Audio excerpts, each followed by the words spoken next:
time for this week's RSPW Rewind. After a 1-week break, I could not think of a better time to bring back the Rewind and take a look back into the days gone by. I long for those days, especially this week. With everything going on, I long for these days. So we have a medley of posts here, including this one that we'll start with from February 10th of 2000. A post by Don T. Pohl titled 5 Signs That You Are a WWF Nerd. Number 1, you consider yourself a Jerichoholic. Number 2, you think that you're cool because you like heels, such as Kurt Angle. Number 3, you hate guys like Hulk Hogan and the Ultimate Warrior, who basically made the WWF what it is today. Number 4, you marked out for the Radicals debut. And number 5, your views on Chris Jericho are totally one-sided. You cannot admit that his wrestling skills are below average. You refuse to accept the fact that the Intercontinental title is a joke. Yeah, Jericho brought a ton of prestige back to it. That's why he jobbed it 2 weeks later in typical WWF fashion. No matter how good a point about Jericho, if it's a negative, then it must be false. If you fit into these 5 categories, you are a WWF nerd. Sincerely, Don T. Pohl. Certainly not a WWF nerd. Don T. Pohl doesn't seem to like Chris Jericho very much. El Cerdo Loco says, then I guess I am damn proud to be a WWF nerd because I fit every one of those descriptions. Jim says, yawn, yet another disgruntled WCW fan. Let go of your anger, my son. Try not to be so bitter and whiny. It's really annoying. Why don't these people realize that it's painfully obvious they are just crying the blues because WCW now totally sucks, and WWF is totally on fire? You don't like it? Too bad. I hope you have a blast sitting around griping about the WWF.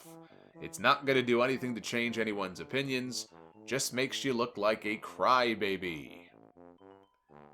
A few days later, on Valentine's Day, a bit of a contradictory title and post by The Wave Man, titled, Looks Like Hogan is Going to the WWF.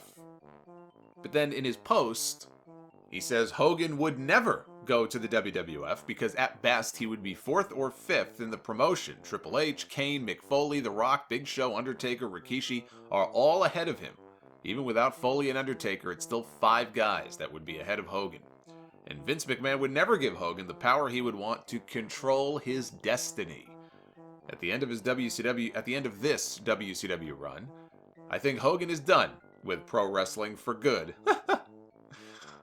Oh. I like that. That's funny. I think Hogan is done with pro wrestling for good, or until Eric Bischoff gets hired somewhere else. Hogan was only a few months away from the Bash at the Beach incident with Vince Russo at this time, which turned out to be his final appearance ever for WCW. Jamal, though, this guy knows his shit. He said if Hogan went to the WWF, Vince would have him jobbed to The Rock ASAP.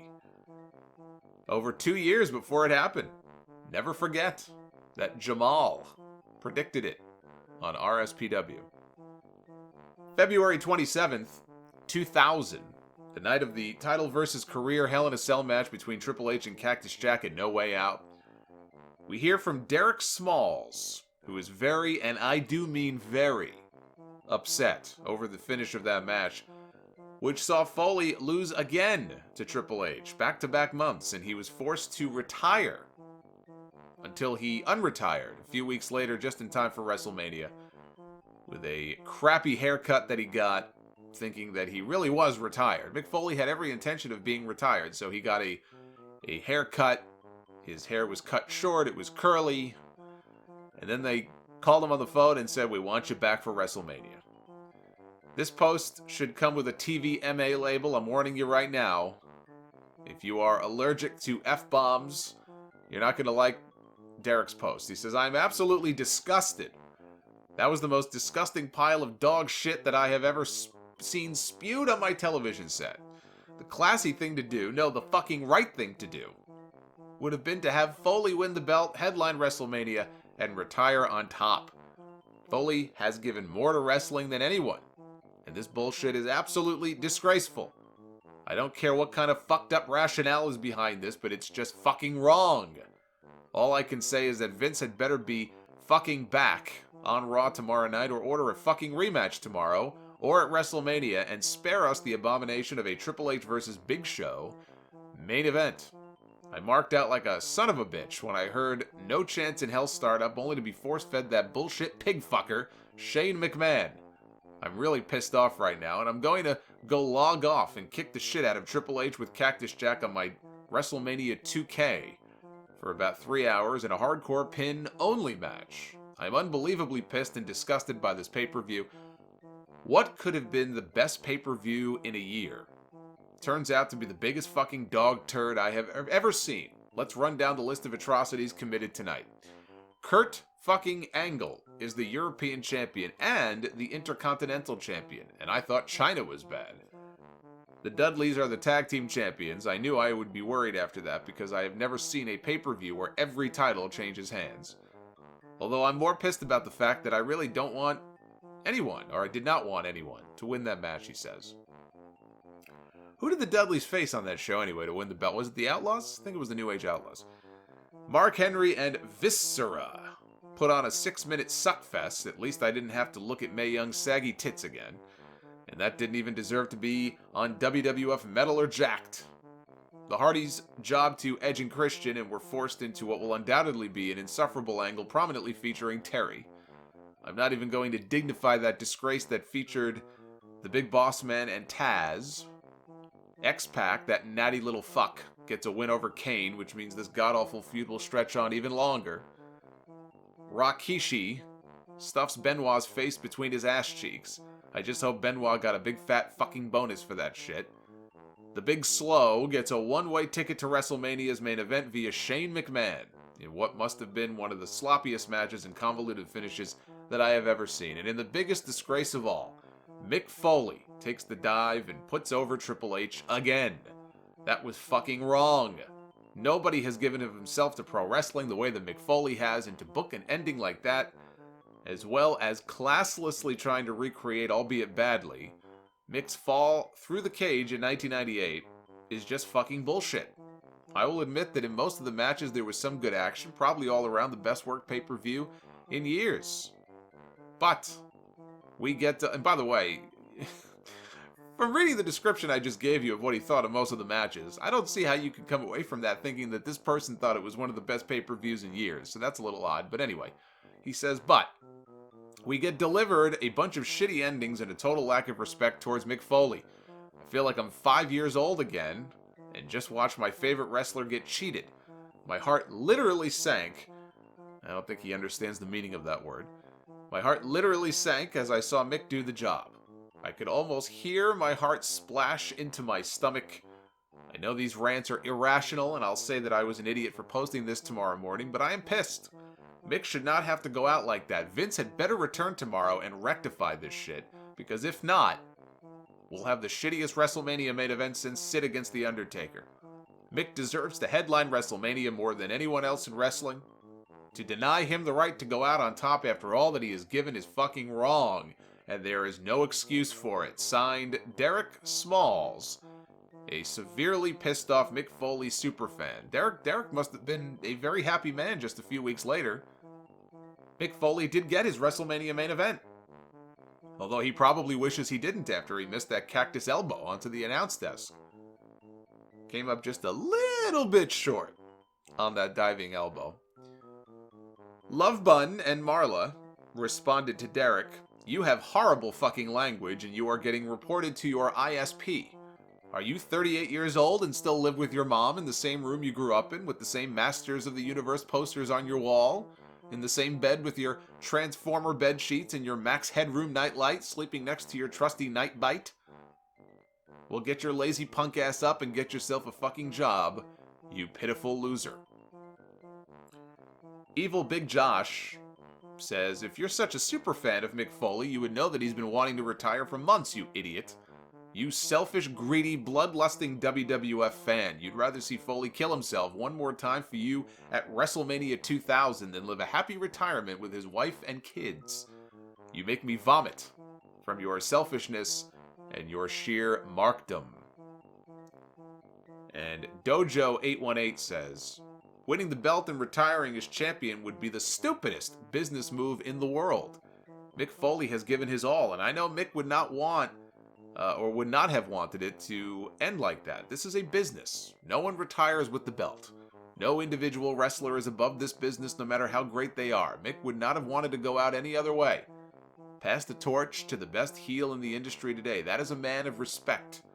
If Mick would have wanted to win the belt at WrestleMania and retire with it, he would lose a lot of respect from true wrestling fans and other wrestlers. And Mick did not want that. He passed the torch tonight, and there wasn't any other way to go out in such classy fashion. March 2nd, 2000, the Wave Man was back again, this time with a post titled, Rikishi is a future WWF World Champ, without question. Says, if anyone was a can't miss, it's him.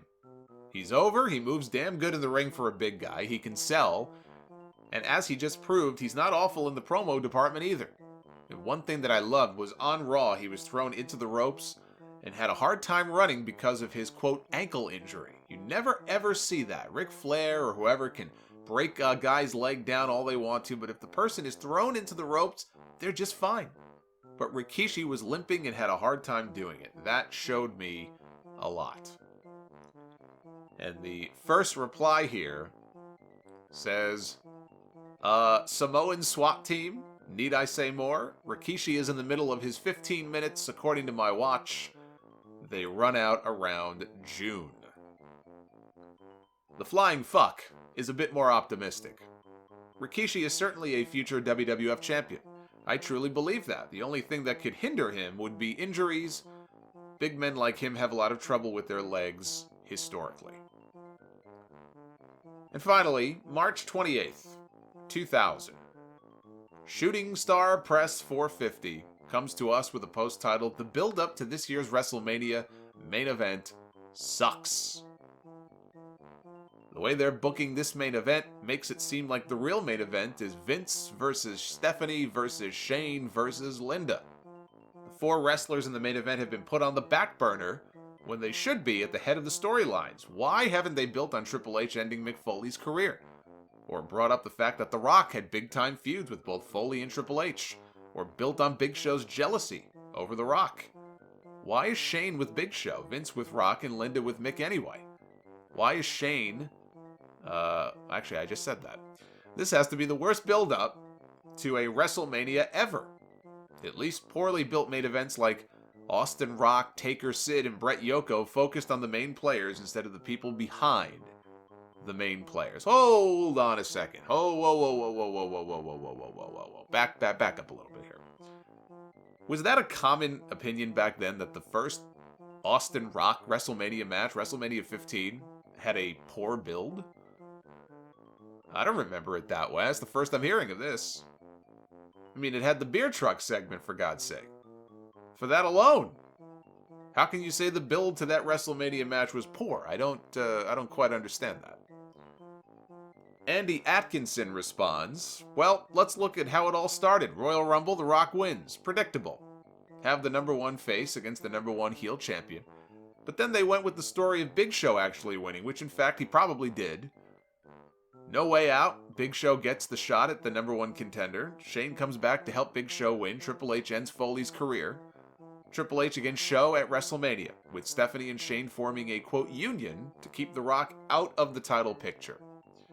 Ever since, Rock has been desperate to be number one, going so far as to put his career on the line. The kids think that they have it done until Daddy shows up to regain control by helping Rock win back the number one title shot. Family feud begins, Daddy against Kid. Shane states that Show didn't lose the title shot, therefore it's a three-way. Now it's Daddy against Kid. Daddy goes on the ultimate trip and books the main event for WrestleMania at Raw. Stephanie and Triple H come out on top. This time, Mom is upset and introduces an appearance by Foley for a four-way. Sounds good, until daughter confronts mom and it becomes dad against son against daughter against mother. A major clusterfuck. The emphasis shifted to the family, and you are correct. It sucks big time. They need to end it now. Keep Linda off TV forever. Make Vince the figurehead leader, not the matchmaker. Make Shane apologize and work for Daddy in the office. And Stephanie, have Chyna take her out and reclaim her man. Actually, I don't think they can resolve this clusterfuck. In my opinion, it's about the only thing wrong with WWF at the moment. That plus Chyna. And the non-push of D'Lo. And Chyna. Oh, and don't forget Chyna. This has been your weekly reminder that Rikishi is certainly a future WWF champion. You just gotta give it time.